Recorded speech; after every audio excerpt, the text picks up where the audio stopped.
Hello friends, welcome back. इस part की starting में यान दो कुछ सोच रही होती है, तब तक उसके पास शीहाओ पहुंचा होता है। वो अपने दिल की बात यानदो से बोलना चाहता था और बोलना चाहता था कि क्या तुम मेरे साथ डेट पे चलोगी। यहाँ पर यानदो से वो डायरेक्ट बात तो नहीं करता है, इसलिए घुमा घुमा के जब बात कर रहा होता है तो यानदो भी उसको बहुत भाव दे रही होती है। आखिर में जब यानदो शीहाओ का इशारा नहीं समझ रही होती है उसके साथ डेट पे चलने के लिए, इसलिए वो डायरेक्ट ही पूछ लेता है और यहाँ पर सारे एम्प्लॉयज बाहर आ जाते हैं। वो देखते हैं कि शीहाओ ने यानदो से पूछ ही लिया आखिरकार।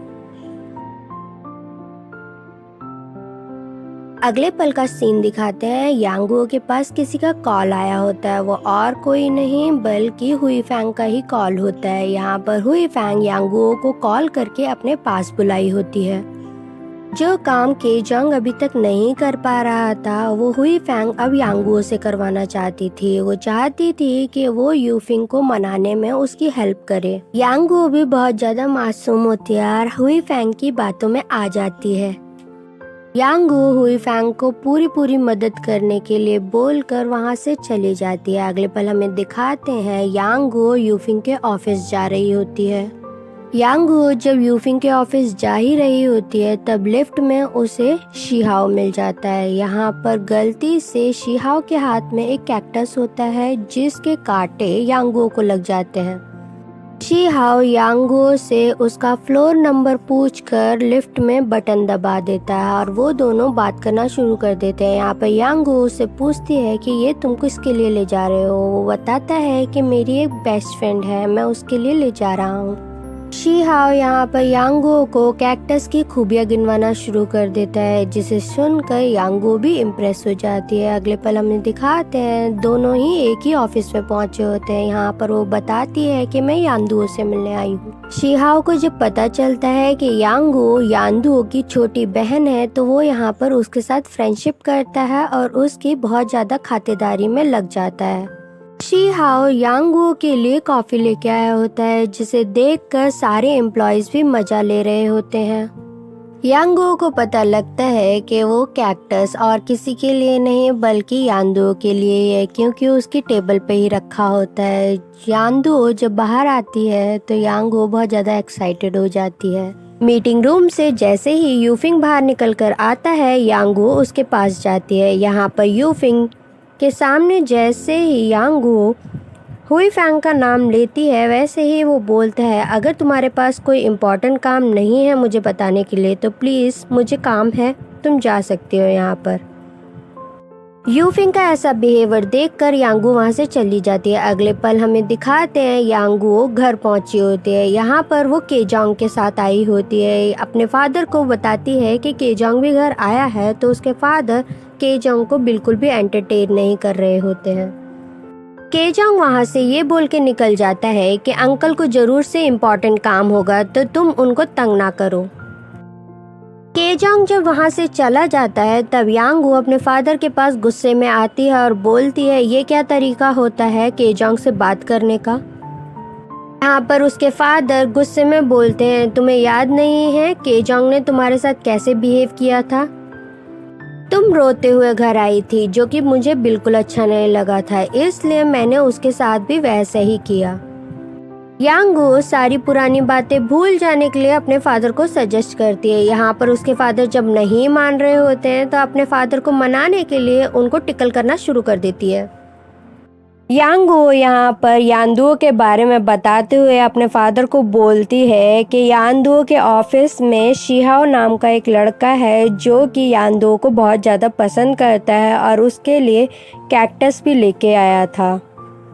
यहाँ पर ये दोनों मिलकर यानदुओ की टांग खिंचाई करना शुरू कर देते हैं और उससे पूछने की कोशिश करते हैं कि ये शीहाओ कौन है। यांगुओ यांगुओ को और अपने फादर को बताती है कि शीहाओ एक न्यू एम्प्लॉय और बहुत ही ज़्यादा फेमस लॉयर है। यहाँ पर यांगुओ और उसके फादर ख्याली पुलाव बनाना शुरू कर देते हैं। यहाँ पर यांगुओ इन दोनों के ख्याली पुलाव को लगाम देते हुए बोलती है, जो आप लोग सोच रहे हैं वैसा कभी नहीं हो सकता है। अगले पल हमें दिखाते हैं यांगुओ ऑफिस पहुंची होती है। यांगो केजोंग के लिए एक डिश बनाकर लेके आई होती है और उसे बोलती है तुम टेस्ट करके बताओ ये कैसी लग रही है। यहाँ पर हुई फैंग पहुंची होती है और हुई फैंग को भी यांगो वो डिश टेस्ट करवाती है। यांगो हुई फैंग की मदद करना चाहती थी, इसलिए वो बोलती है कि यूफिंग को ये डिश बहुत ज़्यादा पसंद है। अगर तुम चाहती हो तो मैं तुम्हारे लिए ये पैक करके देती हूँ, तुम अपने नाम से यूफिंग को ज़रूर से ये दे देना। यांगो इतनी ज़्यादा मदद कर रही होती है हुई फैंग की, तो वो जाते जाते यांगो को अपने गले से लगाकर उसे थैंक यू बोलती है कि वो उसकी हेल्प कर रही है यूफिंग को उसके पास वापस लाने में। अगले पल हमें दिखाते हैं यांगो कुकीज़ तैयार कर रही होती है जो कि हुई फैंग अपने नाम से यूफिंग को देगी। यूफिंग के पास जब हुई फैंग के नाम से ये कुकीज़ रिसीव होती हैं तब वो समझ जाता है कि ये कुकीज़ और किसी ने नहीं बल्कि यांगो ने ही बनाई है। अगले पल हमें दिखाते हैं यांगो बार बार यूफिंग को कॉल कर रही होती है। यहाँ पर यूफिंग उसके कॉल को आंसर नहीं कर रहा होता है। अगले पल हमें दिखाते हैं यांगो यूफिंग के घर के बाहर उसका इंतजार कर रही होती है। जैसे ही यूफिंग वहां पहुंचता है यांगो उससे बात करना चाहती थी। यांगो हुई फैंग का नाम लेती है तो यूफिंग को गुस्सा आ जाता है। वो यांगो को समझाने की कोशिश करता है कि तुम मेरे और हुई फैंग के बीच में ना आओ। यूफिंग यांगो से बोलता है हुई फैंग ने तुम्हें ऐसा क्या बोला है जो तुम मुझे उसके पास भेजना चाहती हो। यहाँ पर यांगो उसे बहुत ज़्यादा समझाने की कोशिश करती है कि प्लीज़ तुम हुई फैंग के साथ दोबारा रिलेशनशिप में आ जाओ। यांगो का ये बोलना यूफिंग को और ज़्यादा गुस्सा कर देता है और बोलता है कि तुम यहाँ से चली जाओ। गुस्से में यांगो भी वहाँ से चली जाती है। घर आकर यूफिंग जब कुकीज़ को दोबारा देखता है तब वो यांगो के बारे में ही सोच सोच कर बहुत ज़्यादा रोने लगता है और रोते रोते वो इन कुकीज़ को खा रहा होता है। गीता और Pooja Tiwari, thank you so much. आप मेरी वीडियोस को पसंद करते हैं और मेरी वीडियोस के नीचे कमेंट करते हैं, उसके लिए बहुत बहुत शुक्रिया। अगले पल हमें दिखाते हैं यूफिंग जानबूझकर हुई फैंग के पास कॉल करता है और उसे अपने ऑफिस में कल आने के लिए बोलता है। यहाँ पर हुई फैंग जब उसके ऑफिस में पहुँचती है तो बहुत ज़्यादा एक्साइटेड होती है क्योंकि यूफिंग ने पहली बार उसको सामने से कॉल करके अपने ऑफिस में बुलाया होता है। यूफिंग हुई फैंग को समझाने की कोशिश करता है कि प्लीज़ हम दोनों के मैटर के बीच में यांगो को ना लेके आओ। इतना कंसर्न देखकर यांगो के प्रति हुई फैंग को बहुत ज़्यादा बुरा लगने लगा। हुई फैंग डिप्रेशन की शिकार हो चुकी होती है। यहाँ पर उसकी तबीयत और ज़्यादा ख़राब हो जाती है। यूफिंग हुई फैंग के पास आता है और उसे संभालने की कोशिश करता है। हुई फैंग की खबर जानने के लिए सारा मीडिया हॉस्पिटल के बाहर जमा हो चुका होता है। यहाँ पर हुई फैंग की सेक्रेटरी सबको आंसर देते देते थक जाती है। जब वो अंदर आती है तब यूफिंग से पूछती है कि हुई फैंग की तबीयत कैसी है। हुई फैंग की सेक्रेटरी यूफिंग को बताती है कि बहुत दिन से हुई फैंग अपने ख्याल नहीं रख रही थी। यहाँ पर हुई फैंग को लेकर यूफिंग अपने घर पहुँचा होता है और उसकी तबीयत के लिए वो अपने आप को ही ब्लेम कर रहा होता है। यूफिंग ने डिसाइड कर लिया होता है जब तक हुई फैंग की तबीयत पूरी तरीके से सही नहीं हो जाएगी तब तक वो उसका साथ नहीं छोड़ेगा। हुई फैंग के प्रति यूफिंग का ये बदला बदला सा बिहेवियर देखकर हुई फैंग बहुत ज़्यादा खुश हो जाती है। यहाँ पर हुई फैंग उसे गले लगाते हुए बोलती है कि मैंने तुम्हें बहुत ज़्यादा तंग किया है, उस सब के लिए मैं माफ़ी चाहती हूँ। और यहाँ पर यूफिंग को हुई फैंग थैंक यू भी बोलती है उसकी इतनी हेल्प करने के लिए। अगले पल हमें दिखाते हैं यांगो को भी पता लग गया होता है कि हुई फैंग की बहुत ज़्यादा तबीयत ख़राब है और वो यूफिंग के साथ है। यहाँ पर वो यूफिंग को कॉल करके उसकी तबीयत के बारे में पूछती है। अगले पल हम देखते हैं शी हाओ सब लोगों की बहुत ज़्यादा मदद करता है और एम्प्लॉयज़ उसका बहुत ज़्यादा फ़ायदा उठाते हैं। यहाँ पर वो काम ना करके अपना सारा काम शी हाओ से ही करवाते हैं जिसे यांदुओ भी नोटिस करती है। अगले पल हमें दिखाते हैं शी हाओ जब घर जा रहा होता है तो यांदुओ पैदल पैदल जा रही होती है। यहाँ पर शी हाओ उसको सारा कैलकुलेट करके बताता है अगर तुम मेरी गाड़ी में बैठ के जाओगी तो तुम मुझे इतना पे कर सकती हो, हम दोनों का ही फ़ायदा होगा इससे। मेरे पेट्रोल का खर्चा निकल आएगा और तुमको एक अच्छी कंपनी मिल जाएगी। यांदुओ भी उसकी बात को समझती है और उसकी गाड़ी पे बैठ के निकल लेती है। अगले पल हमें दिखाते हैं यांगुओ को केजोंग घर छोड़ने आया होता है। यहाँ पर जब शी हाओ को देखती है यांगुओ तो बहुत ज़्यादा एक्साइटेड हो जाती है और तुरंत से बाहर आ जाती है। वो शी हाओ को हेलो बोलती है और उसे घर के अंदर ले जाना चाहती थी। यांगुओ उसे मना करते हुए बोलती है इसे इम्पोर्टेंट काम है, इसे जल्दी यहाँ से जाना है।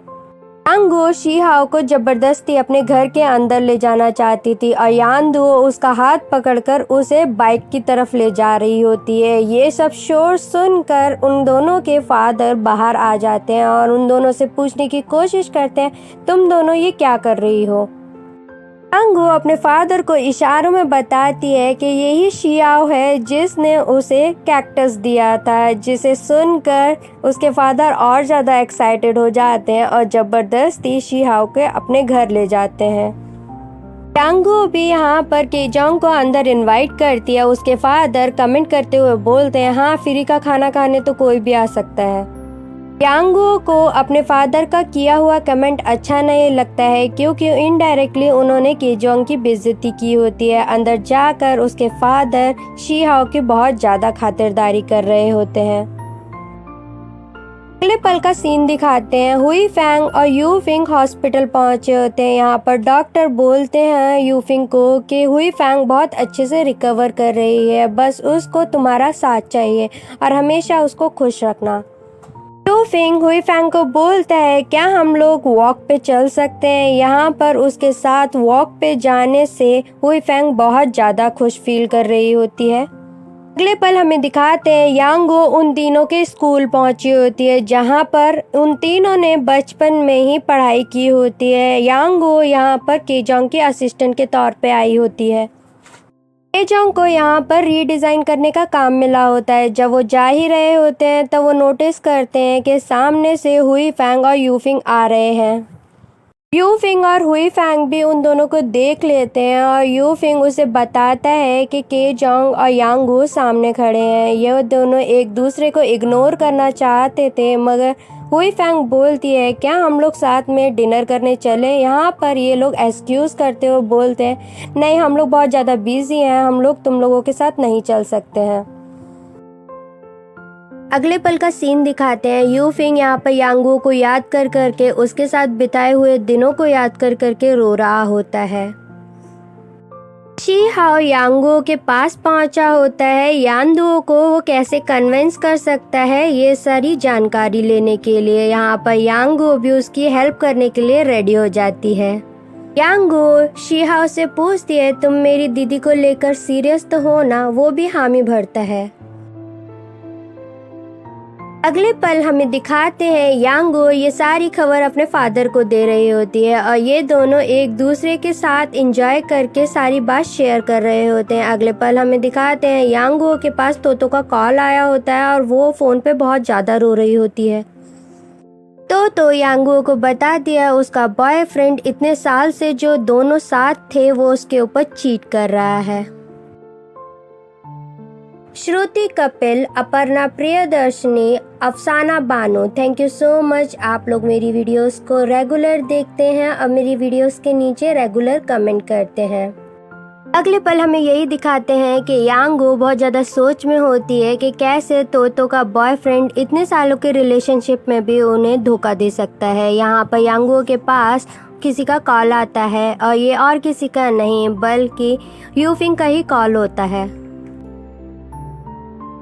अगले पल हमें दिखाते हैं यांगुओ यू फिंग के घर पहुंची होती है और यहाँ पर वो दोनों बच्चों को देखकर बहुत ज़्यादा खुश हो जाती है और बच्चे भी यांगुओ को देखकर बहुत ज़्यादा खुश होते हैं। पीछे खड़ी हुई फैंग भी यांगुओ और बच्चों की बॉन्डिंग देख रही होती है। ये सब साथ में बैठ के खाना खा ही रहे होते हैं। यहाँ पर हुई फैंग यांगुओ से पूछने की कोशिश करती है कि तुम दोनों का रिलेशन कैसा चल रहा है। ये सब वहाँ पर बैठा हुआ यू फिंग भी सुन रहा होता है और बच्चे भी देख रहे होते हैं।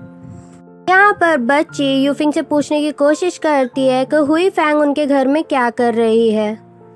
बच्ची यू फिंग से पूछती है हुई फैंग यहाँ पर क्या कर रही है और ये दोनों एक दूसरे के साथ मिलकर हुई फैंग का मजाक उड़ाना शुरू कर देते हैं।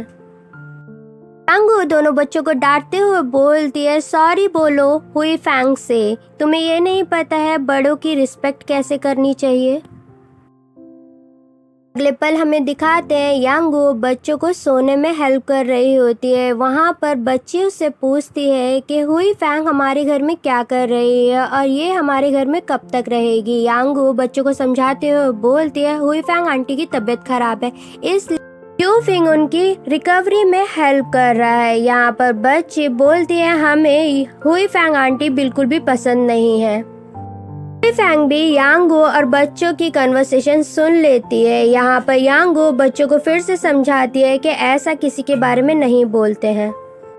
अगले पल का सीन दिखाता है यूफिंग बहुत ज्यादा सोचने के बाद यांगू को कॉल लगाता है और बच्चों के लिए उसकी हेल्प मांगता है। बोलता है हुई फैंग को शूटिंग साइट पे ले जाना है तो मैं उसके साथ जाऊंगा, क्या तुम बच्चों को संभाल सकती हो उस टाइम के लिए। यांगू भी यूफिंग की हेल्प करने के लिए रेडी हो जाती है। ये ड्रामा बहुत जल्दी खत्म होने वाला है तो मैं चाहती हूँ कि कमेंट सेक्शन में आप मुझे बताएं कि आप न्यू ड्रामा कौन सा देखना पसंद करेंगे। और कम्युनिटी पोस्ट पे मैंने भी एक ड्रामा की लिस्ट सजेस्ट की है तो प्लीज वहाँ पर भी अपना वैल्यूएबल वोट जरूर से दें। Thank you so much.